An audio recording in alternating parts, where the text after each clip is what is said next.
पति, वह लोग कल आ रहे हैं तो रिंकू से कहना कि वह कल स्कूल न जाए। पत्नी, अरे कौन आ रहा है? पति, हमारे रिंकू को देखने लड़के वाले आ रहे हैं। हमारे रिंकू की भाग्यशाली है कि उसके लिए एक अच्छे घर से रिश्ता आ रहा है। राज करेगी राज हमारी गुड़िया बेटी। पत्नी, अरे ये क्या बात हुई? अभी हमारी बेटी केवल 10 साल की है और उसे भले बुरे का उतना ज्ञान भी नहीं है, और आप उसकी शादी की सोच रहे हो? आप पागल तो नहीं हो गए हैं? पति, तू तो 8 साल में इस घर पे मेरे साथ ब्याह के आई थी, क्या तूने भी कुछ सीखा था? वैसे ही वह आहिस्ते आहिस्ते सब सीख जाएगी। हर लड़की का सपना होता है कि उसे अच्छा पति, अच्छा घर परिवार मिले। हम वही तो दे रहे हैं अपनी बिटिया को। पत्नी, हमने जो गलती की क्या वही गलती अपने बेटी के साथ करें? अभी उसने सपने देखे भी नहीं होंगे कि हम अपने सपनों को उस पर लाद कर उसको सपनों को दबा दें।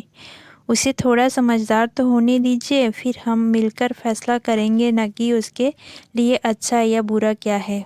तभी सास की आवाज़ आती है, तू ज़्यादा बकर बकर मत कर और चुपचाप जो हो रहा है होने दे। तू अभी इतनी बड़ी नहीं हुई है कि इस घर पे तेरी मनमानी चले। पत्नी, क्या अपने ही कोख की मोती की भलाई के लिए बोलना भी मनमानी है? सास, अब तू ज़्यादा बोलेगी तो तेरा ही नुकसान होगा। तेरी जिद से कुछ होने वाला भी नहीं है। हम सब ने फैसला कर लिया है और वही अटल है। पति, तू कल मायके चले जाना और बेटी की शादी के बाद ही आना, यदि तेरा मन करे तो। रितिका चुपचाप कमरे में जाके बैठी बैठी सोचने लगती है कि एक बेटी की उम्र सिर्फ 18 या 20 साल तो होती है। यही तो पूंजी होती है हर लड़कियों की, जो इनमें अपने सपने बुनते हैं, दोस्त बनाते हैं, खेलते मस्ती करते हैं, माँ बाप के प्यार का भरपूर फ़ायदा उठाते हैं। फिर शादी के बाद तो हकदार बदल जाते हैं। बेटी अब किसी की बहू तो किसी की भाभी तो किसी की बीवी बन जाती है। कान भी तरस जाते हैं फिर यही मीठे शब्द सुनने के लिए। बेटी, अब रितिका फैसला करती है कि मन ही मन कोख से बचा के लाई हूँ, यूं ही इसे मरने थोड़ी दूंगी, कहाँ दूंगी। फिर समय देखती है कि दोपहर के 2 बज रहे हैं। फिर अपने साथ कुछ ज़रूरी सामान लेके चुपचाप किसी को पता चले बगैर अपनी बेटी के स्कूल जाकर उसे वहीं से लेके दिशाहीन अनजान मंजिल की ओर निकल पड़ती है। ख्याल तो आया कि माँ बाप के घर जाने की, मगर वहाँ भी तो उसे सिर्फ 8 साल की उम्र में शादी करवा के उसका बचपन छीन लिया था। फिर वह निकल पड़ती है एक नई मंजिल की ओर, अपनी बेटी की खूबसूरत भविष्य की तलाश में।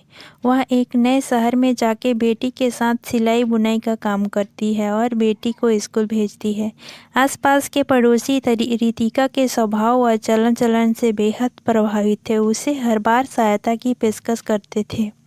मगर वह एक खुददार औरत नहीं बल्कि एक खुददार माँ भी थी, जिसने बेटी के लिए अपनी ज़िंदगी दांव पे लगा दी थी। वह फिर समझौता कैसे करती? किसी और से देखते ही देखते ज़िंदगी के अनमोल 15 साल बीत गए।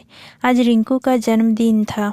रितिका, ये रिंकू जल्दी कर बेटी, केक काट ले। तभी फ़ोन आता है कि हॉस्पिटल में इमरजेंसी केस आया है। रिंकू, चलो माँ, आओ माँ, चल बाद में केक काटना, तेरा जन्मदिन कहीं भागा नहीं जा रहा है। हॉस्पिटल में कोई पेशेंट तेरा इंतज़ार कर रहा है अपनी ज़िंदगी के लिए, इसलिए जल्दी से जा। रिंकू, अरे माँ, अपना जन्मदिन तो मना लूँ, केक तो खा लूँ। माँ, तेरे जन्मदिन से बड़ा किसी की ज़िंदगी है, चल अब पहले हॉस्पिटल जा। रिंकू पैर पटकती हुई और नाराज़गी से कहती है कि आप बेहद बुरी हो और कुछ नहीं जानती। माँ, हाँ मैं बेहद बुरी हूँ और कुछ जानती, मगर तू जा तो पहले। रिंकू थोड़ी दूर जाके फिर दौड़कर माँ के गले लग के बोलती है, मेरी दुनिया ही मेरी माँ तू है और मैं तेरे जैसा कोई नहीं। अब अपने बेटी को आशीर्वाद दे ताकि मैं किसी के लिए जीने की वजह बन सकूं। माँ का आशीर्वाद लेके रिंकू हॉस्पिटल पहुंचती है और इलाज शुरू करती है, मगर पेशेंट को देखते ही हैरान रह जाती है।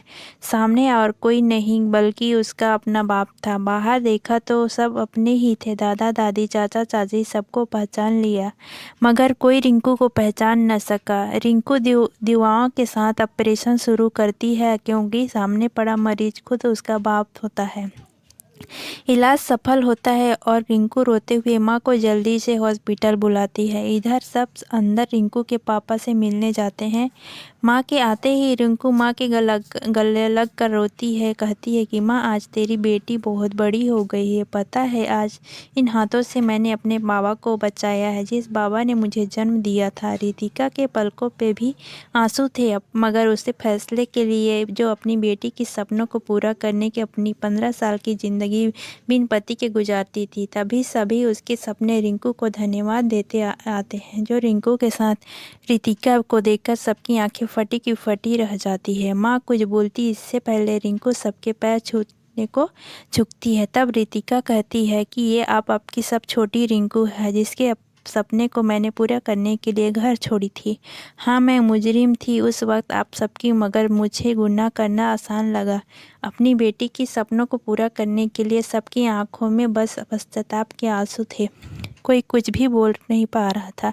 हर तरफ खामोशी, बस आवाज़ गूंज रही थी कि तो बस रिस्कियाँ कि उधर रिंकू रितिका सब मिलकर अपने पापा से मिलते हैं, और उस पापा की आंखों में पश्चाताप के आंसू के अलावा कुछ न था। हाथ चौड़े हुए और सर शर्म से झुके हुए, मगर बेटी ने गले लगाकर सारे दुखों को दूर कर दिया। आज वही परिवार का हर बड़ा छोटा सदस्य गांव-गांव घूमकर बाल विवाह के खिलाफ लोगों को संदेश दे रहा है।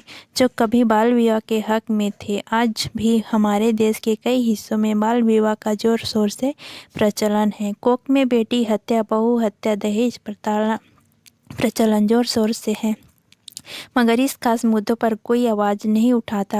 आरक्षण से सबको चाहिए। अरे जब बेटियां ही पैदा होना छोड़ देगी तो फिर ये आरक्षण किसके लिए? आजकल सोशल मीडिया एक तरह से सरकार है, उसकी आवाज़ में ताकत है, मगर कभी कभी मैं हैरान रह जाती हूँ। लोग फालतू की पोस्ट करके खुश हो जाते हैं, इसलिए इस पर आवाज़ उठाना बेहद ज़रूरी है। ऐसा तब होगा जब हमारी सोच एक होगी।